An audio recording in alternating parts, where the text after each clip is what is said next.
Dit is vandag Vrydag 14 Maart 2025. Ek lees vir jou Genesis 13 vers 16. Ek sal jou nageslag maak soos die stof van die aarde, sodat as iemand die stof van die aarde kan tel, jou nageslag ook getel kan word. Die tema vandag is gestroop van my steunpilare. Soms word ons ook gestroop van ons steunpilare. Daardie dinge in die lewe wat ons op staat maak om ons lewe in plek te hou. Maar dikwels val hierdie spreekwoordelike bodem uit. Dan is ons weerloos omrede ons gestroop is van ons steunpilare. Ons besef nie altyd hoe wankelrig die pilare is waarop ons in hierdie lewe steun nie. Sarah het vir 25 jaar gesteun op die belofte van God vir 'n kind. Om die waarheid te sê, 'n groot nageslag, en daar was dit geen teken daarvan nie. Tye toe hulle vergeefs moes wag dat God se belofte van 'n nageslagkind sou waar word. En hoe langer hulle op hierdie nuwe lewe gewag het, hoe skraler het die kans geword dat daar so 'n lewe geskep sal word.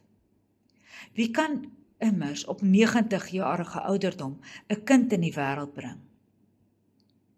En tog, juist toe die hemel heeltemal te laat was, toe laat God die onmoontlike wonder gebeur. Isak word gebore.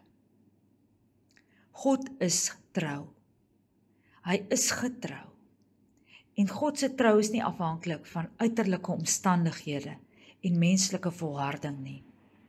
God se trou is 'n wesenskenmerk van God. Dit is iets veel groter as wat ons mensverstand ooit kan verstaan.